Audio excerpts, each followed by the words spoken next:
Hey, how you doing? Today I'm going to show you how to make your guitar sound like things in the real world. And that's not to say a guitar isn't a real world object, but what I'm talking about are non-musical things, such as a dump truck backing up. Clear it out back there, Larry!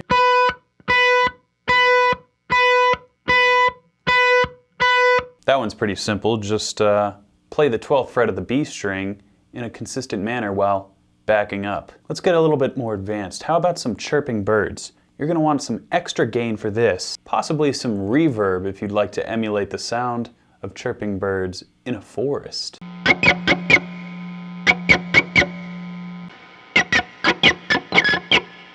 Perhaps you see someone's home being broken into, there's a robbery happening, and you happen to have your guitar on you and you need to sound an alarm.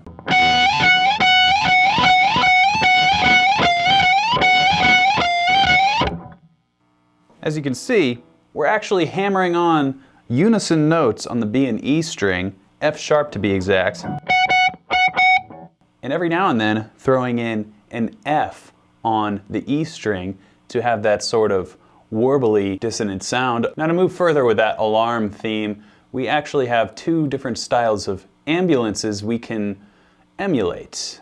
One of them I consider to be sort of the typical American ambulance or siren. You'll need a whammy bar for this, or you'll need to be very, very good at bending. I'm going to use a whammy bar. I'll also turn on a bit of delay.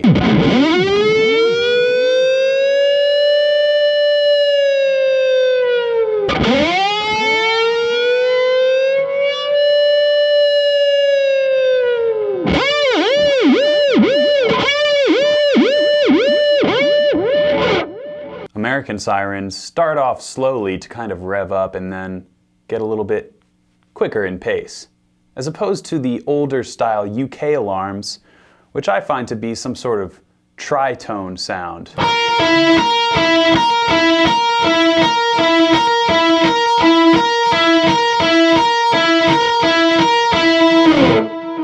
Now another alarm sound is an air raid siren. This is a certain type of alarm that would go off when an enemy was coming to drop bombs. And an air raid alarm actually takes the form of a major triad, believe it or not. I think B flat is an appropriate air raid siren.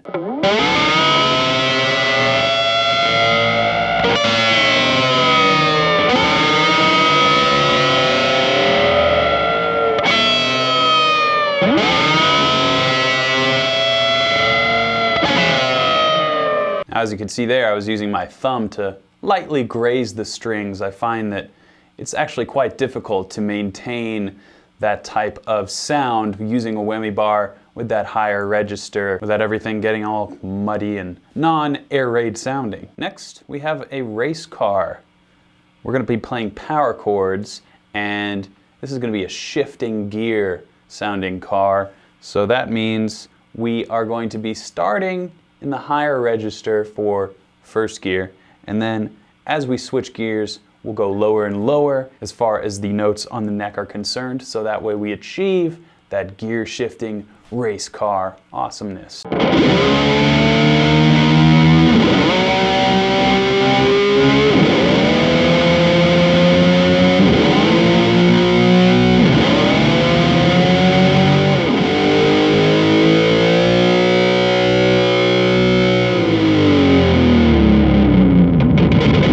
Now we're going to move into the realm of animals.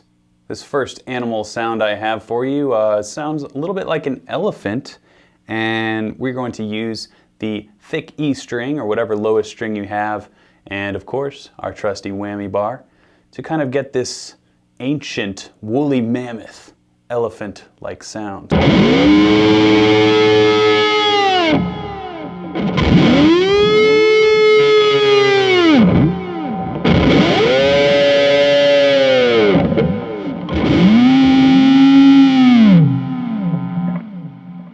Now, as you could hear there, I was playing natural harmonics around the 5th and 7th fret and manipulating them as an elephant.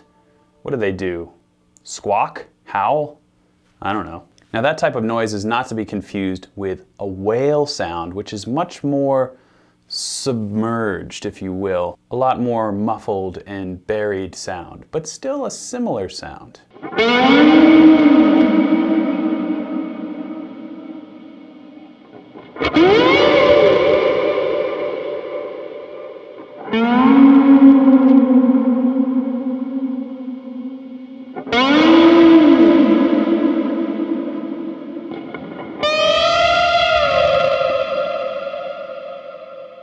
It's highly recommended that you cake this one in reverb to really experience that subterranean, ancient whale sound. Now the final real-world sound that I have for you that you can use your guitar to achieve is the sound that isn't an actual sound, but we all hear it when it happens. And that is when we chew tinfoil. Ow. I'm sorry I had to put you through that. Well, at least most of these sounds could be useful. Nah, maybe not. Well, music is a wonderful thing. You can use many sounds to be creative and achieve intergalactic guitar oneness. So I hope this was a helpful, if not entertaining video. And I'll see you guys next time, but until then, keep shredding.